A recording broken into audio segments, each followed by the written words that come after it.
Ya tengo aquí en Unity Hub un proyecto eRock, que es en el que voy a ir colocando todo lo que vayamos viendo. Sin embargo, ¿cómo llegamos para allá? Yo le daría aquí en New Project, escojo la versión de Unity con la que vamos a estar trabajando en la clase. Aquí tengo varias por diferentes clases o proyectos en los que trabajo.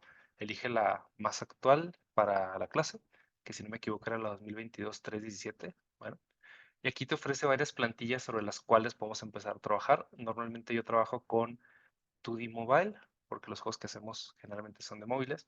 Sin embargo, para esta clase vámonos con 2D Built-in Render Pipeline, que es como la más básica, la default. Ahí quito esto.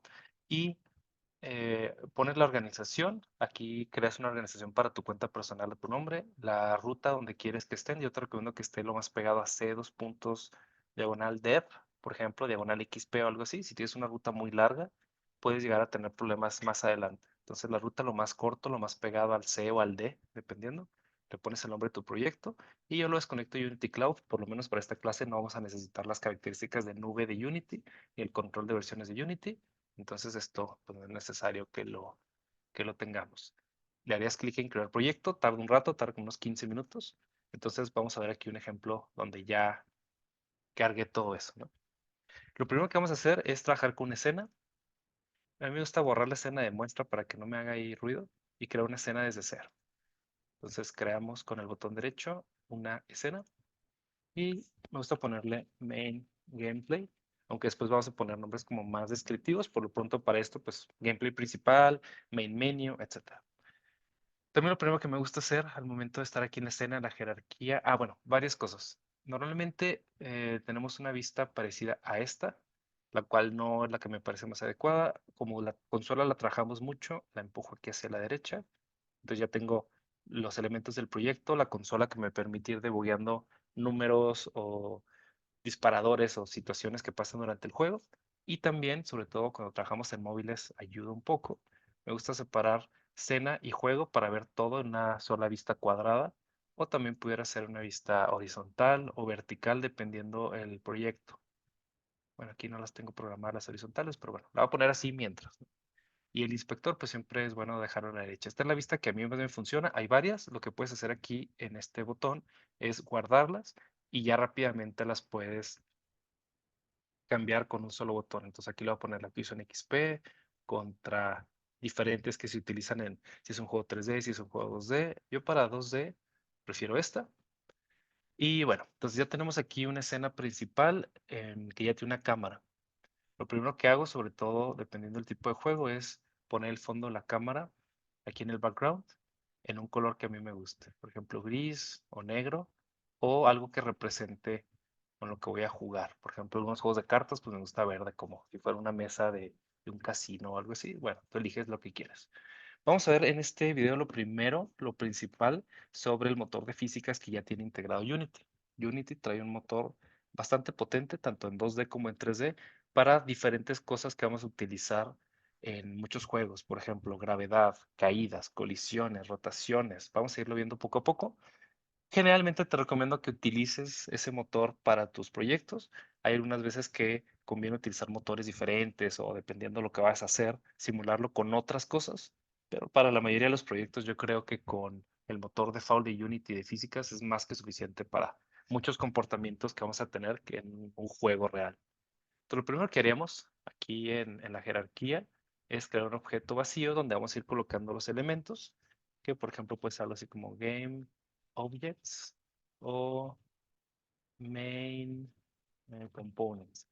Dependiendo de los proyectos en los que estés, te van a ir sugiriendo una jerarquía, una organización de los componentes por diferentes grupos y le vas metiendo en cada uno de ellos algo. Por ejemplo, elementos de interfaz, elementos de juego, personajes, etcétera. Por lo pronto los voy a poner así para que no sea tan confuso al principio, los voy a poner todos en una jerarquía más plana.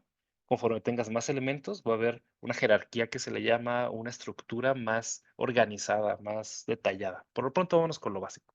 Vamos a poner todo dentro de los main components.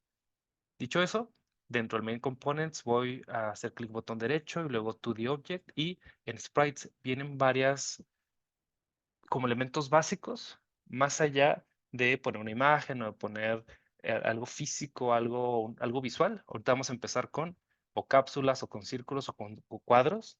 Y después les vamos a agregar una textura, una imagen que lo haga de una manera más atractiva. Por lo pronto vamos a empezar con cuadros.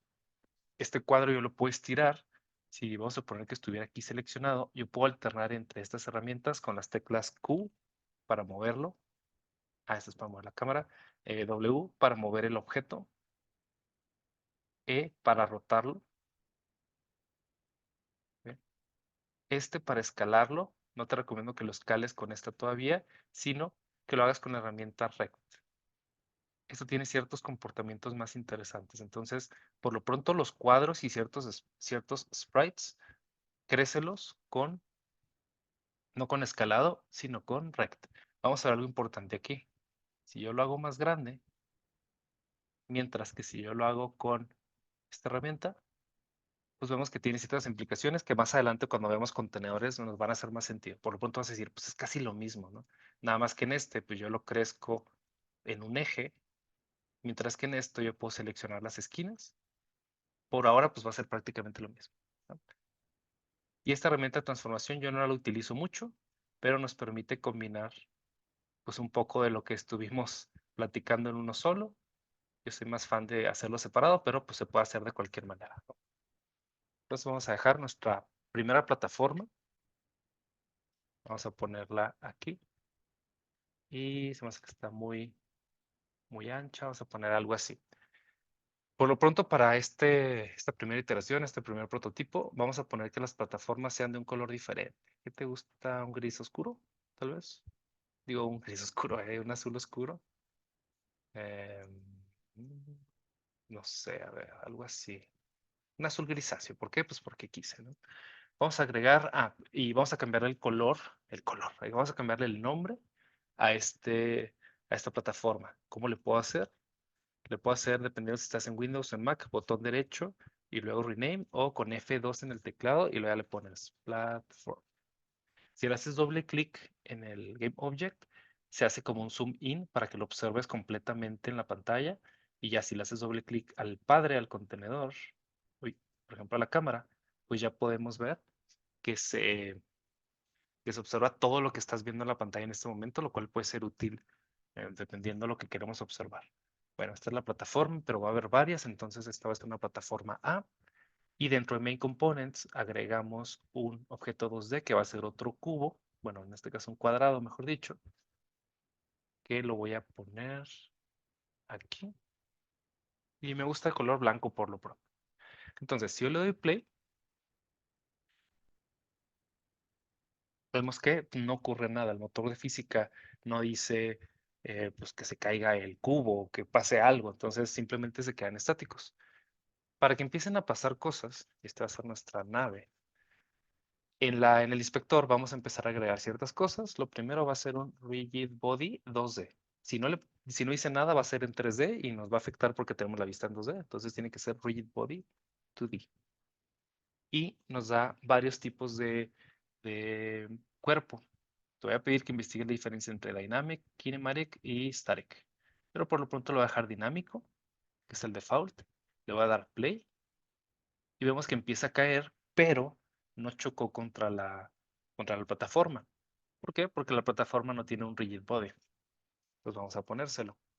La plataforma tiene un rigid body y las dos cosas se van a caer. Pero no queremos que pase eso. Queremos que la plataforma sea un lugar fijo, que no se mueva con respecto a la cámara, para que las cosas puedan chocar contra ello, contra la plataforma. Entonces lo cambiamos a tipo estático. Hacemos clic en pausa y no pasó nada. ¿Por qué los objetos no chocan entre sí? Porque también nos falta un collider. Le ponemos un Box Collider 2D. Box no significa un cuadro, sino significa una caja.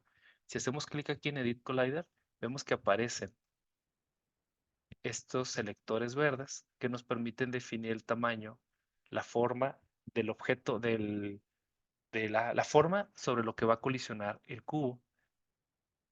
Y en el caso del cuadrado cubo, que no sé por qué quiero que sea un cubo a fuerzas, nos falta también agregarle el collider para que las dos cosas puedan colisionar entre sí. Revisamos el Edit Collider, vemos que se adapta a la forma del sprite del contenedor. Si el sprite fuera una nave espacial, por ejemplo, por defecto se pondría la caja si fuera un box collider y tenemos que reajustarlo para que la forma del objeto corresponda con dónde va a colisionar. Lo vamos a ver más adelante. Entonces, si le hacemos clic en play, que empieza a ocurrir, vemos que efectivamente cuando los dos objetos chocan, el caso de la nave, el caso del cuadrado, es, es dinámico. Entonces eso nos permite que se mueva, que la gravedad lo jale hacia abajo y al momento de que choca con la plataforma, se detiene, pero con la inercia que tiene el objeto hace que empiece a rotar.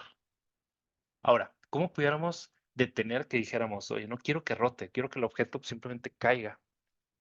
Aquí en Rigid Body, en la parte de Constraints, la habilitamos y vemos que, por ejemplo, podemos congelar la rotación para que el objeto no rote en su eje Z, que es el eje hacia nosotros. Algo importante que considerar es que el eje, vamos a observarlo acá, el eje X es el que está indicado en color rojo. Uy. Entonces, cuando yo muevo el eje rojo, X, em, la cantidad en X se va a cambiar su posición. Y si yo lo empujo hacia la derecha, hacia el sentido de la flecha, es positivo, el número se hace más grande. Mismo caso en lo vertical, hacia arriba son números positivos o números más grandes. Y en el caso de la rotación en Z, ¿y ¿por qué no está rotando? Ah, porque le puse escala, que listo. En el caso de la rotación en Z, los números positivos son en contra del sentido de las manecillas del reloj y los negativos a favor de las manecillas del reloj. Esto va a ser más importante cuando estemos girando el objeto. Por lo pronto lo vamos a dejar en cero. Entonces, nuevamente, ponemos el objeto para que pueda chocar. Le damos play. Pero ahora no va a rotar porque tenemos congelada la rotación en Z. Si lo quitamos y lo reiniciamos, vemos que aquí eh, algo importante. Si lo quitas, le diste play y luego quitas un parámetro aquí, solamente se va a guardar esta configuración mientras esté corriendo, digamos, el play del juego, la simulación. En el momento en que quite el play, se va a reiniciar como lo tenía antes de que le diera play. Entonces, muy importante, los cambios solo se guardan porque eso es como algo muy común que nos pasa. Si hago cambios, tengo que tener desactivado el modo play. Lo desactivo, le doy play. Vemos que empieza a girar lentamente y sigue girando y sigue cayendo.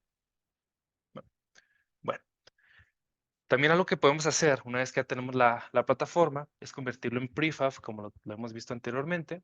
Por ahora no va a ser un prefab, simplemente voy a duplicar la plataforma, pero eso tiene ciertos problemas. Si yo cambio alguna configuración en la plataforma B, pues ya no se van a aplicar a la plataforma A. Por lo tanto, es más recomendable que lo hagamos a través de prefabs para que todas las plataformas hereden comportamientos similares. Pues bueno, vamos a ver aquí qué pasaría.